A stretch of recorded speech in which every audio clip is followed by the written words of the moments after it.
What's up, guys? Welcome back to my channel. So I'm here today to talk about The Real Housewives of Beverly Hills, Season 13, Episode 8, Esopha-Gate. So be sure to like, comment, subscribe, and let's jump right on into it. So we kick off with Sutton. She's at her boutique, and she's planning a little event to celebrate her store reaching 4 years, 4 years in operation. And her store is called Sutton, and underneath the main sign in the boutique, it says established 1971. Now that's the year that Sutton was born. This store has only been active for 4 years. I'm like, why the fuck did it say established 1971? All acting like, you know what I mean? And it really got me well, fuck, is that when people are like, oh, since this year we've been, doing this with this company? I'm like, well, damn, is that when the founder was born? Cause I don't know, it threw me the fuck off. It's like, Sutton, that is intellectually dishonest, you know what I mean? But, whatever.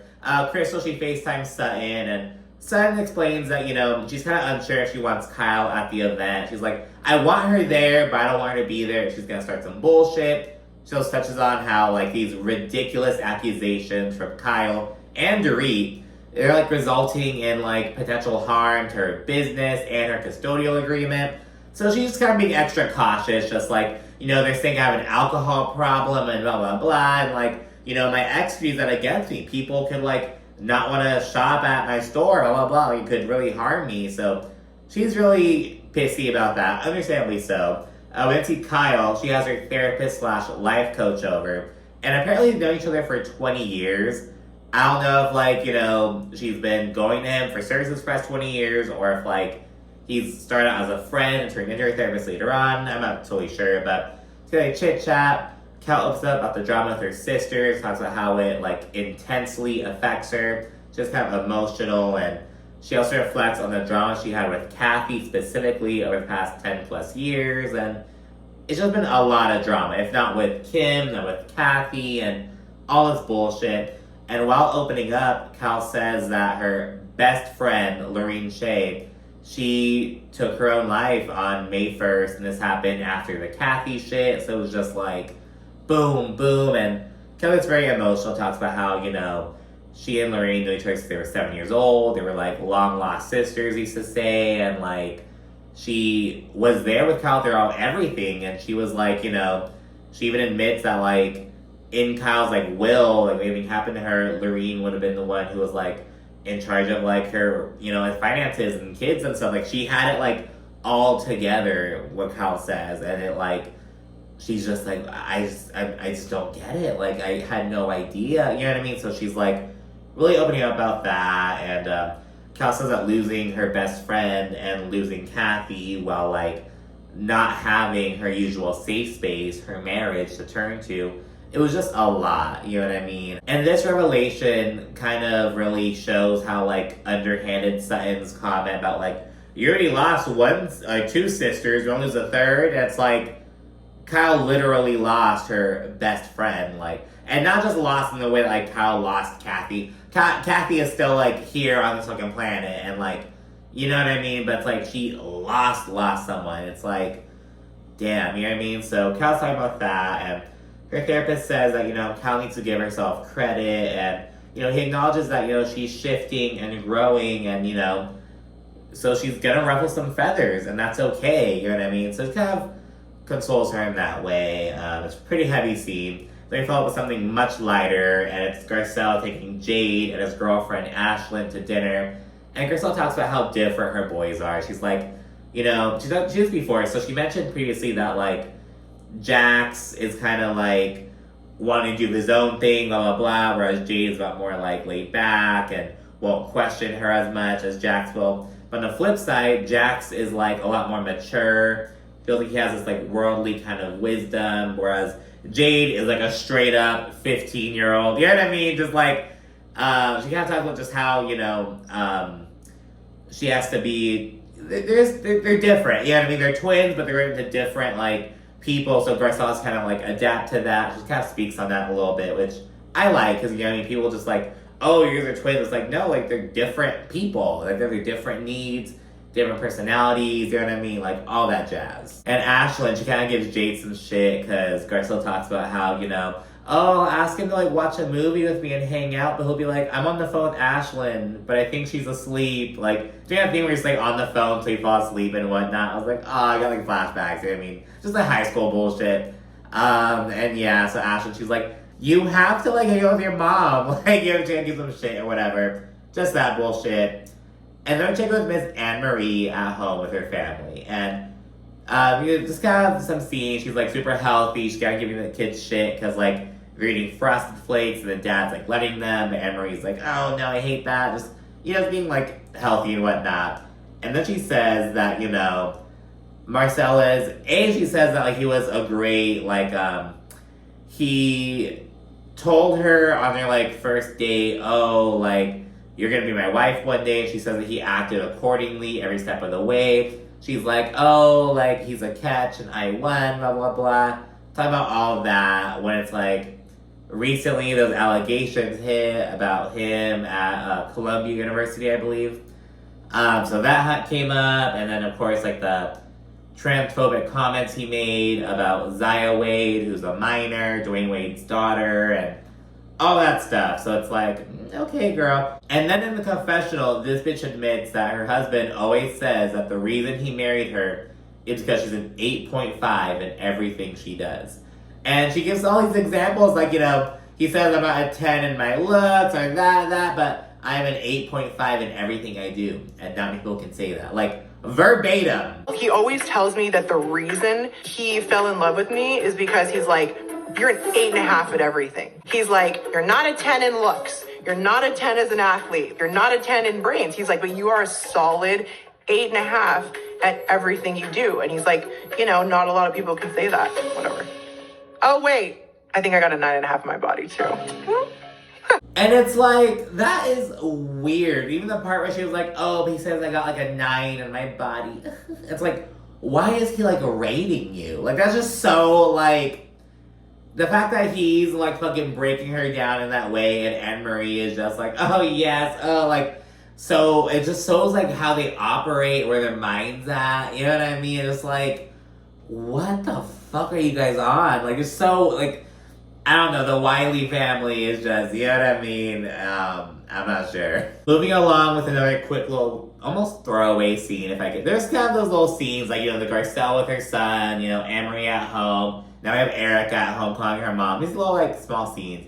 But this one's kind of important because Erica's calling her mother and letting her know that she secured a Las Vegas residency. And it was so cute because Erica starts off being like, do you remember how in 5th grade I had to write a book report on just any random city, and for whatever reason I chose Las Vegas?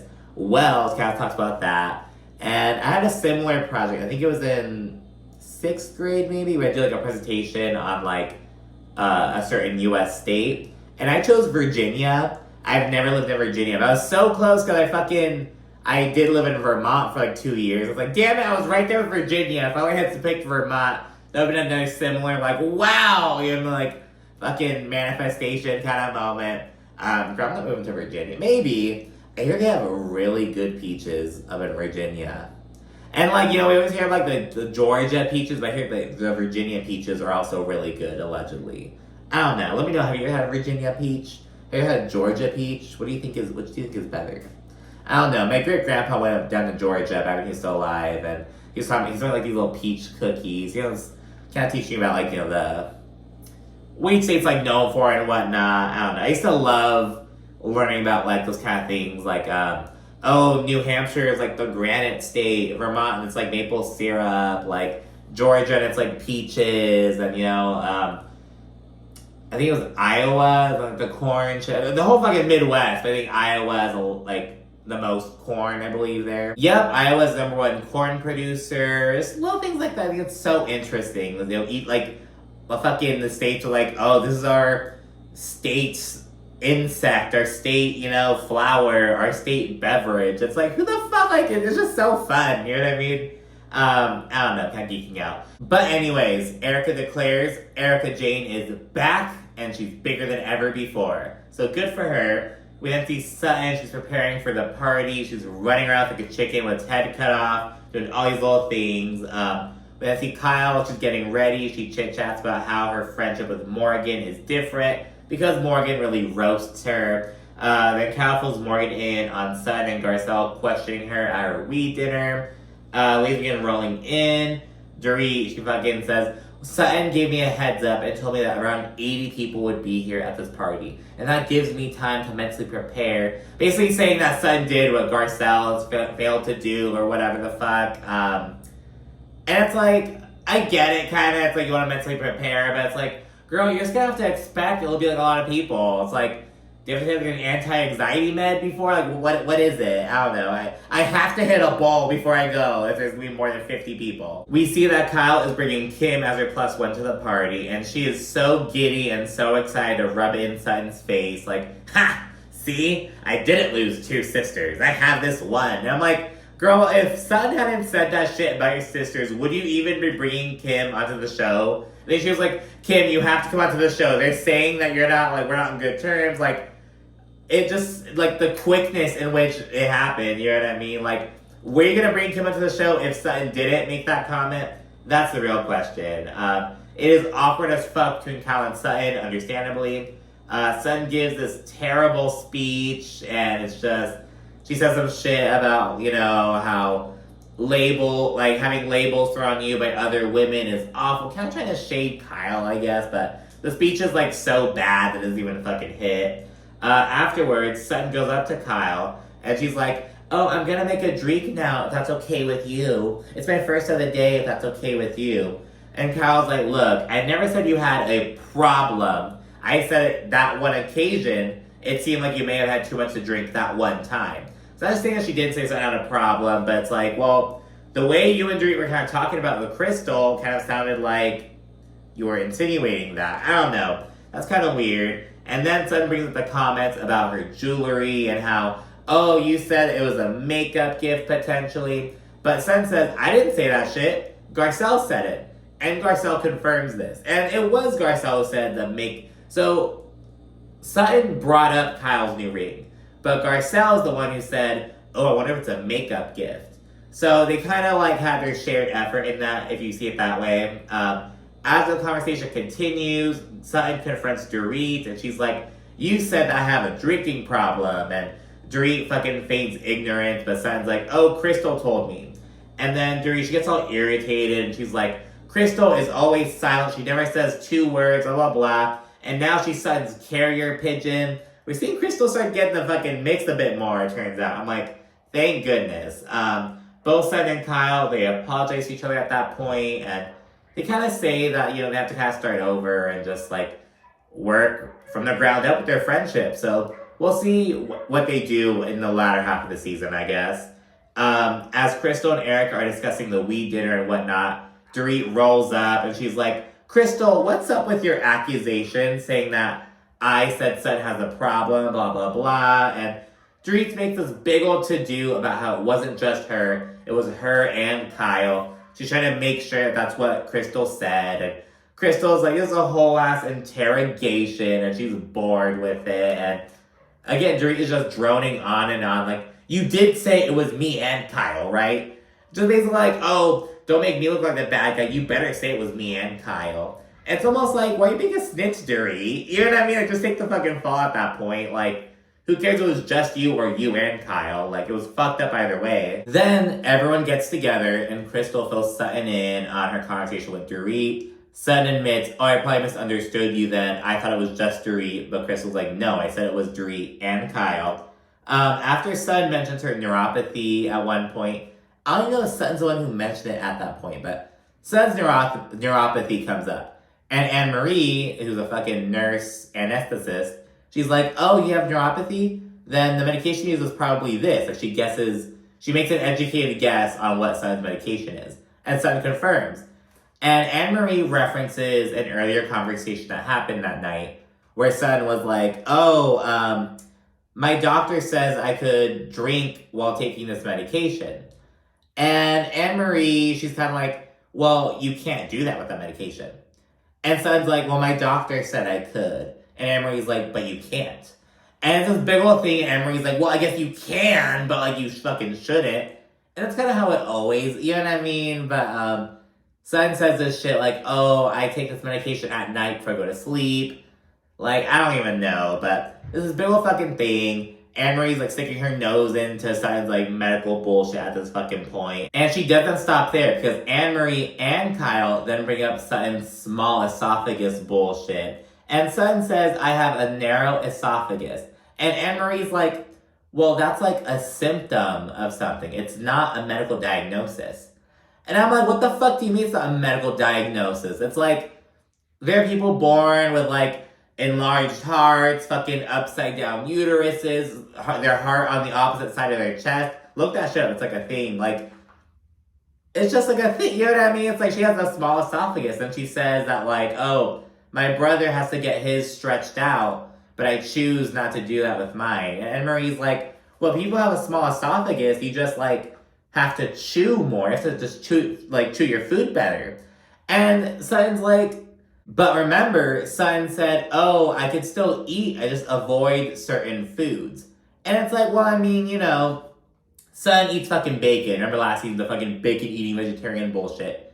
Chewing a piece of bacon is a lot different than fucking chewing a piece of, like, steak. You know what I mean? It's a lot easier to, like, get the bacon. So, like, maybe that's why she means, like, I avoid certain foods that, like, are more strenuous to eat, that are, like, harder to, like, I don't fucking know, you know what I mean? But it's just, like, girl, what are you doing, Annemarie? It's just so, like, just so stupid. And I guess, like, it feels like low-hanging fruit. It's like, oh, Sutton, you don't make sense. It's like, who cares? It's her medical bullshit. Is it being malicious? Is she pulling a fucking Brooks Ayers? Like, no. It's like, what's the big deal? Just looking for some bullshit, like, trying to start shit to be relevant, basically. And Sutton's like, why am I at a doctor's appointment right now? Just straight up. Erica then says at one point in the confessional that, oh, it all makes sense now. Sutton doesn't get her second dates because she has a small esophagus. She can't deep throat. It's not about the awkwardness or like the cat sweaters. It's the esophagus. So